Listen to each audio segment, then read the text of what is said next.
Today, we are going to work on your short game. No matter how good you get your golf swing for the long game, you are going to miss greens. Maybe you end up on the fairway, the short grass. Perhaps you're in the longer grass around the greens or bunker shots. But here's the thing, there are so many variables, so many options, so many tips out there. We can't remember them all, especially when it counts on the golf course. So I'm going to show you one key thing to do for each of those scenarios so you can keep it exceptionally simple and get up and down more often. No matter what happens, you are going to have this scenario where you're just a little bit short of the green, you're on the fringe, fairway, whatever you may want to call it. Now, you can take a less lofted club and bump and run it, and the same kind of principles apply to what I'm going to tell you. So you choose which one you feel more comfortable with. I'm just demonstrating with a sand wedge right now. When we're around the fringe, the thing we need to avoid most is sort of chunking it or trying to help it up. So let's make it simple by turning it more into a putting stroke. You can sort of set up to it like you would a putt, okay, with the same sort of grip. But if you do that, I would suggest you use an 8 or 9 iron. For a sand iron, I'm going to stand a little bit closer to the ball. Instead of being out here, I'm actually making sure that as I stand close, this club is more or less, well, it's more vertical than it is past the 45, okay? So I'm making sure that the shaft is a little bit higher. Why? Bad shots happen when we create too much friction with the turf. This is where we have to time it perfectly and get ball first, then turf. When we raise up the heel by this manner, we actually reduce friction on the bottom. So we use the bounce of the club, but there's less that we have to rely on. So we can basically do a very simple action that is more reliable and has less turf interaction, which means more consistency. The last little thing I'm going to do is actually just feel like I'm using my wrists a lot less. I'm not staying dead rigid with them. I can still feel the weight of the club, but I'm not letting it flop around in this way. I'm feeling a sort of a putting action, but I can accelerate. But when I'm accelerating, I'm not allowing the club to pass. I'm sort of feeling like those thumbs are pointing down always. My thumbs are pointing down. So I stand closer. I raise up those hands. I do a nice simple backswing and keep those thumbs pointing down. It's a much easier technique to just get it close. Just missing the green on some tougher courses, you're going to have some rough around the greens. These get tricky because we have to still accelerate through, otherwise we end up just sort of duffing them short. If the ball is a little bit buried, the technique that we just worked on is not going to work that often, especially if it's sat down a little bit. You'll just end up chunking it, right?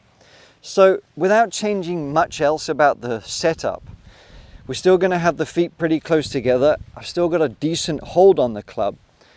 We are not having the shaft as steep as we were before. We're not trying to raise up the heel. You can do that way if you're really struggling with this technique, but I would urge you to practice just a smidge to get used to this. Because what we're trying to do, we're trying to make sure we actually allow the club to pass under the ball and through the rough. And we do that by actually releasing it. Now, this doesn't mean that we're jarring it that way. We're not trying to keep the hands far ahead. We're not keeping the thumbs down this way. We're actually just allowing the weight of the club to pass through, just this nice little momentum. But you notice, I'm not just doing my wrists. I'm not completely letting them buckle. I'm just allowing the weight and momentum to glide underneath. Almost like the golf ball is a flower and we're just trying to cut the stem underneath it. And what that's going to do, when you trust it, you're going to be able to accelerate through, pop that ball up, and pretty much remove the likelihood of just sort of fluffing it a little bit short or even doing the double hit. So we take that setup and we just trust, I'm going to feel that club head pass under the ball and it goes up and around. And every time you can have a nice little chance at saving par. Quick bonus tip. People often forget the necessity of a nice tempo and cadence when it comes to the shorter shots. Don't get snatchy, don't try and do too slow. Have a nice smooth tempo, just as you would if you were just hand throwing it, tossing it underneath. How would that feel? You wouldn't snatch it this way, you wouldn't be too slow. You would just let the ball throw out your hand nice and smooth. That cadence, that tempo is going to serve you well with every shot around the green.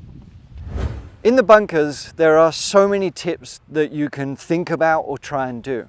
But when you're struggling from them, if we're following the rule of opening the club face, using the bounce, standing open, these various things, it's just more variables that you have to try and, one, remember, but two, remember what it means when you do those things. So I want to keep this really, really basic. Instead of opening up the club face, because it's also sort of disorientating a little bit to feel that club face be open, because then people end up aiming too far right or leaning back. Let's just allow the club to be square. Just keep your grip as normal. What we're going to do from here, we're going to just basically be aware that the shaft isn't too far ahead. That's going to reduce the likelihood that we dig into the sand and can't get it out. We're going to have that shaft feeling kind of vertical. And as far as like weight distribution or whatever, we're going to stand a little bit wider. My arms are hanging naturally, I'm standing wider. We're not standing too close to it, we're standing wider. That's going to shallow out our arc somewhat. As far as ball position goes, we're just going to have it more or less over the center of the chest here. And about 60 to 70% of my weight is on this side. So when you come into the bunker, you just take your grip, stand wider, have a little bit more weight on this left side. Doesn't mean my head is all the way this way, just there. And then we go on to the real secret, which is going to help you get it out. We're standing relatively square now. What I want to do is pull my trail foot, my right foot further back, okay? What that's going to do is encourage me to actually sort of get behind it a little bit more. And instead of trying to lift it up if I stand open, I'm just going to accelerate into the back of the ball, trying to return that club head, that shaft, back to where I set up. So it's just here. I'm just thumping into the back of the sand about an inch or so. And that foot, it might not seem like it seems like a big difference, but it does. It really helps us stay behind and keep that chest down as we swing through. So we keep it so simple, a nice little short action. And remember, I mentioned tempo. We go back and we get it out. A very easy greenside method. It's not perfect, the few things I just told you, but it gets the ball out.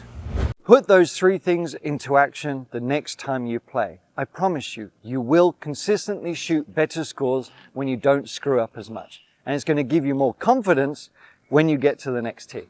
If you want to make sure that you don't miss as many greens in the first place, this lesson is going to help you a ton. And yes, it's simple. Thanks for watching.